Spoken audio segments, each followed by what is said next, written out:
Saka makintab pala. Kunin mo isang pintura ko doon, flat lang. Ako magbubuga. Nandun sa box. Mga kapatid, magandang gabi. Hindi ako nakapag-vlog kahapon ng Volkswagen Beetle natin, ng Coaching Cuba. Kasi nga, inuna kong i-vlog kahapon yung madayang mekaniko na inirekta ba naman yung check trans doon sa connection ng baterya. Yung sa alternator na kapag in-start mo, namamatay yung battery indicator. Doon niya nirekta. Oo. Napaka-importante ng check trans kasi doon mo malalaman kung may problema ang transmission mo o wala. E di syempre, ang akala mo walang problema pero hindi kumakambyo yung transmission. Sira din kasi yung TPS. Akala mo walang problema kasi hindi umilaw yung check trans pagka inandar mo na kasi nga sinabi niya sa alternator. So, yun yung ginawa ko kahapon, kaya hindi namin natapos itong Beetle. Dapat nga papaandarin na to kahapon.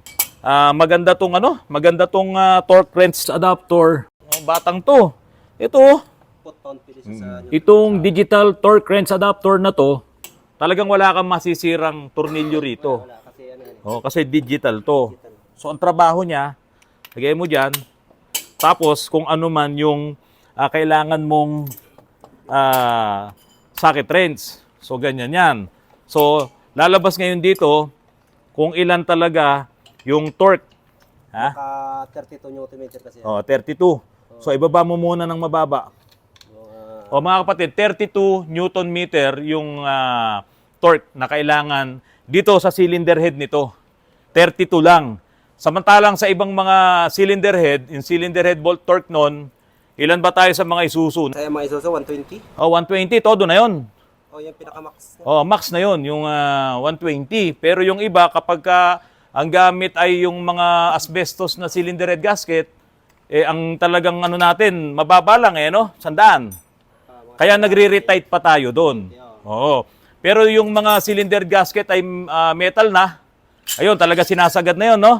Sagad yung Okay, so ngayon, ito mga kapatid, ilan nang nilagay mo dito? 5 lang yan. 5 lang. Pwede yan sa ganito. Dito, tingnan nyo. 12, 13. 13. Bigyan mo akong 13. Yan. Sa mga gustong mag-DIY po ito, kasi mahirap din gamitin yung mano-mano, yung manual na torque wrench. So ito, digital. Pag na-set mo na, tingnan nyo mga kapatid dito. Ayan. Ilan yung set mo rito? 5? 5 lang. 5 lang. Pag umilaw na dun sa 5, kita ba, Glenn? Aba. Ano yan? Mag-trigger na ba? Ilan na? 58. Hindi ko makita.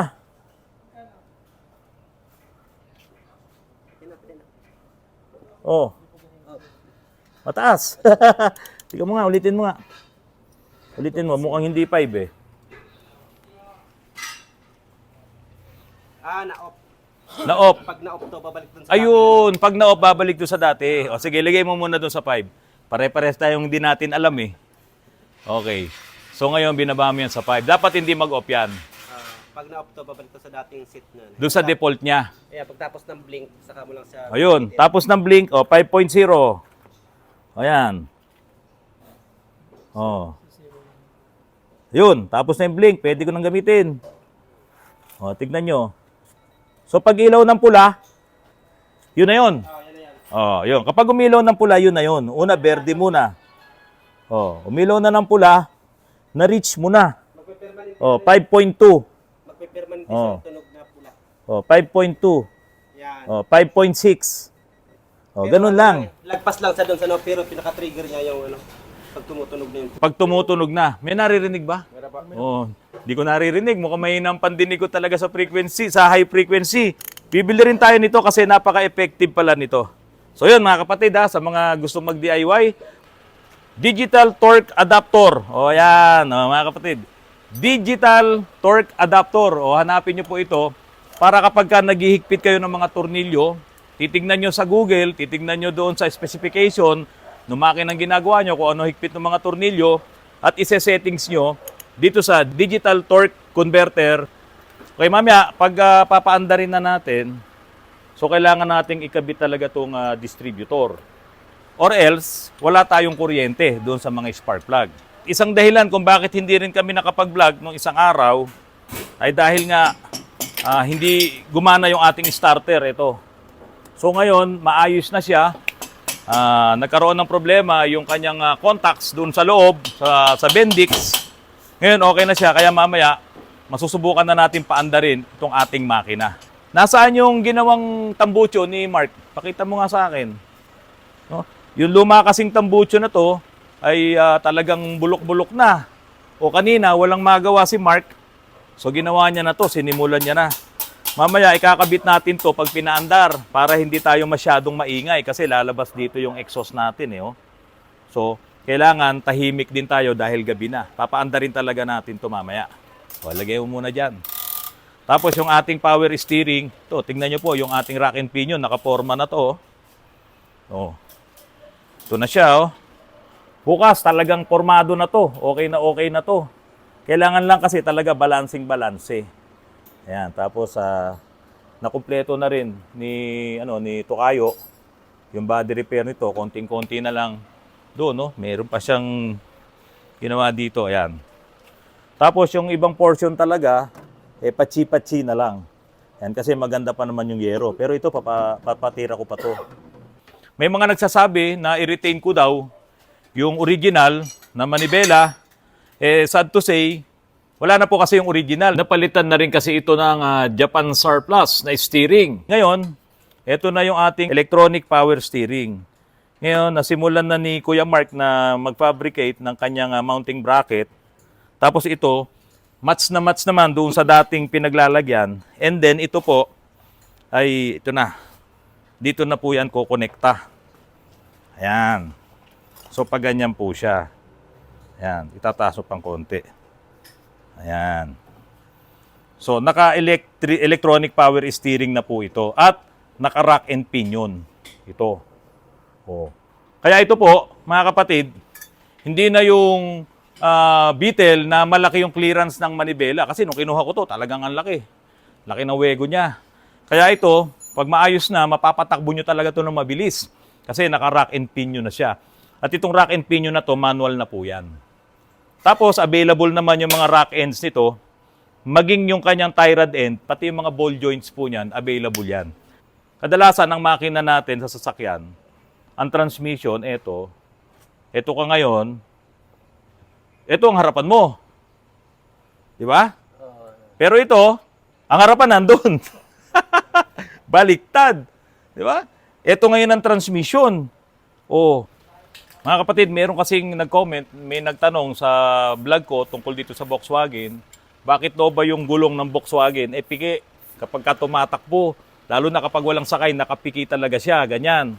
Tapos kapag ka may sakay, yun lang siya dumidiretso. Kasi nga po mga kapatid, ito po ay naka-torsion bar. To, nandito yung torsion bar niya. Tapos ito yung axle niya. Yung axle, diretso na po ito sa ating brake drum. Ito, hindi katulad ng ibang mga suspension ng sasakyan na meron siyang upper and lower na suspension. So, yung upper and lower na yon, talagang gumaganyan-ganyan siya, may linkage na para ma-maintain yung camber. So, yung camber nito talagang nag-o-over positive pag talagang walang sakay. At kapag ka naman may sakay, ay doon siya ngayon pumapantay. Gawa nga nung ito ay naka-torsion bar. Ito lang talaga yung suspension niya, oh. Yan lang, oh. Oh. Yung ibang mga nakikita nyo na naka-differential na straight, no? Yung solid axle na differential, yun, talagang diretso yun kasi wala talagang linkage yun. Nakaganyan siya, oh. Over positive siya. Pero kapag ka ito naman ay may load na, nakababa na, may gulong na yan, ito naman ay namamantay halos at para maano rin, yung tamang camber pa rin ang position niya. Oy, may butas na pala to eh. Oh. No, may butas na to. Ito yung papunta ron, no? Okay, paayos mo to. May butas na to. Kabilaan. Ha? Kabilaan, no? Yan, may butas na rin. Ayun, no? Papayos natin yan. Palitan na to ng tubo. Kulin lang natin itong flange niya. Ngayon, ipapakita natin kung paano yung paggamit ng digital torque adapter. Ilan ang i-apply mo? Sa una, 15 muna. 15 muna. So, ayan. Na-apply siya ng 15. Ayun, 15. Tapos, magbiblink. Okay?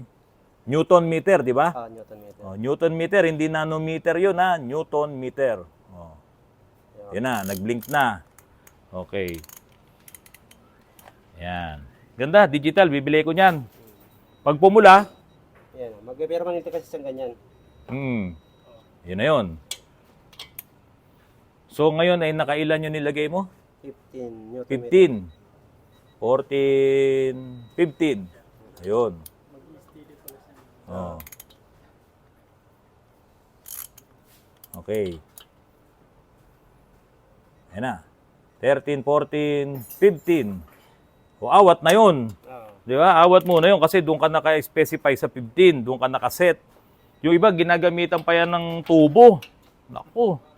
Tapos, ang matindi, hindi tama yung kanilang, yung tawag dito, yung paghihigpit. Kasi dapat sisimulan mo sa gitna, X pa X yan, di ba? Ayan, pa X na. Galing siya rito, pumunta ron. Oh. Ngayon, ang susunod, 32. ilan naman? 32 na. Dalawang ano lang naman siya. Okay, so 32 kasi, kanina 15 tayo. Ayan, 32.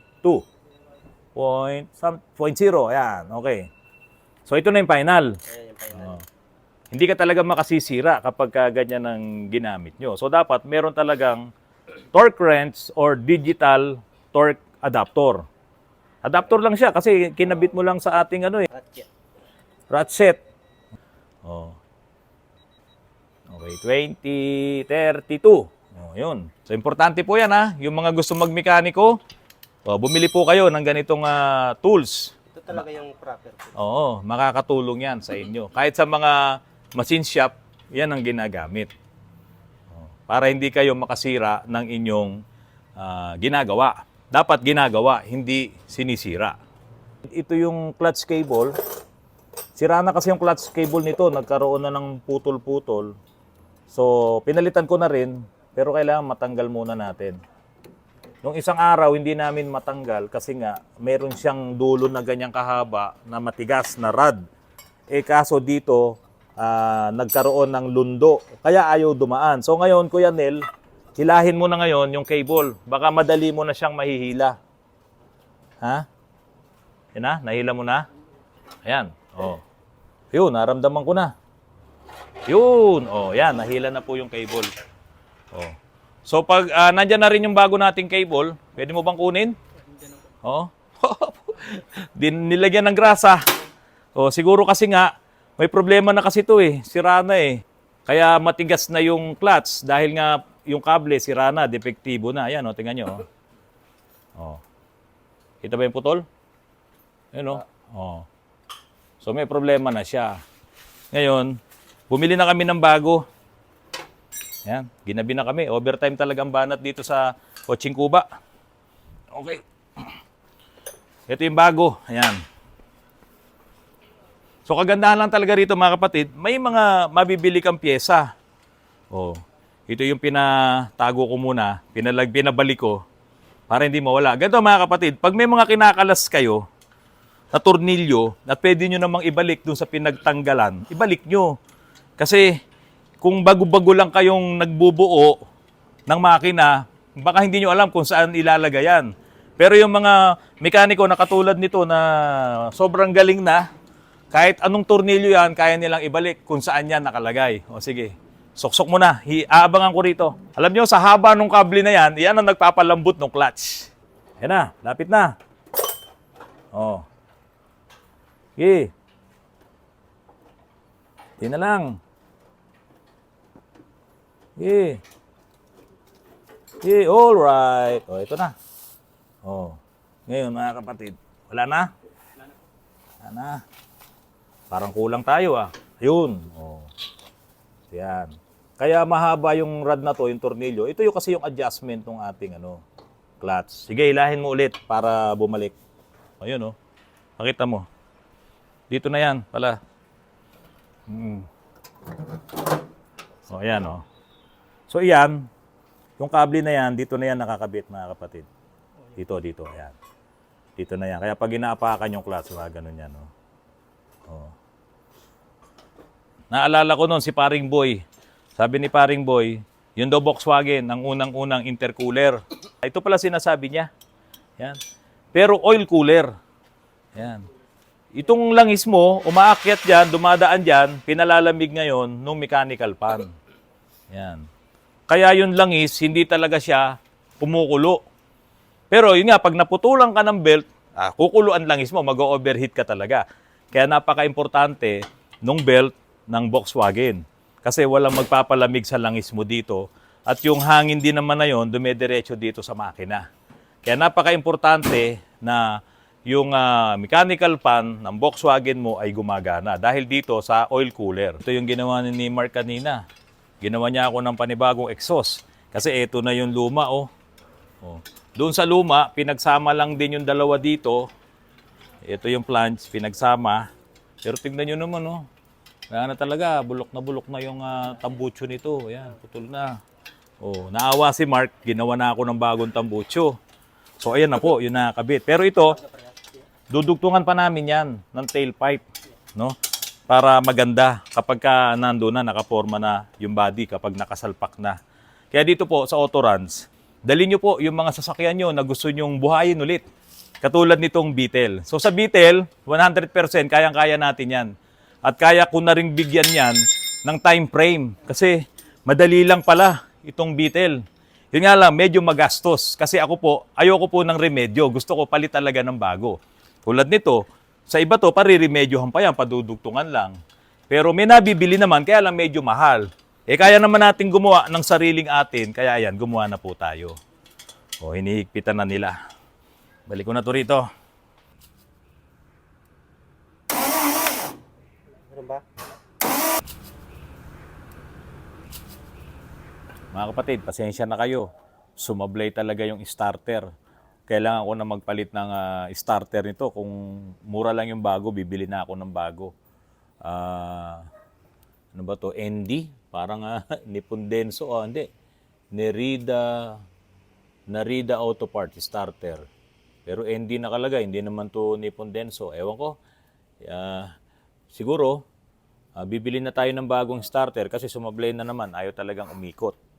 Nag-i-stack up yung ating motor. Wala namang ibang way. Hindi mo naman to pwedeng itulak. Hindi katulad ng ibang, kung ito'y nakakabit sana yung mga gulong niya, pwede mong isalya, di ba, Doms? Wala. Talagang bumigay yung starter natin. Okay, yun na muna mga kapatid. Pasensya na kayo. Hindi ko na paandar ngayon yung makina natin dahil yung starter talaga ang problema. Yung pa namang pangalan niya, starter. Di ba? Kaso ayaw gumana, kaya walang start. Mga kapatid, magandang gabi po sa inyong lahat.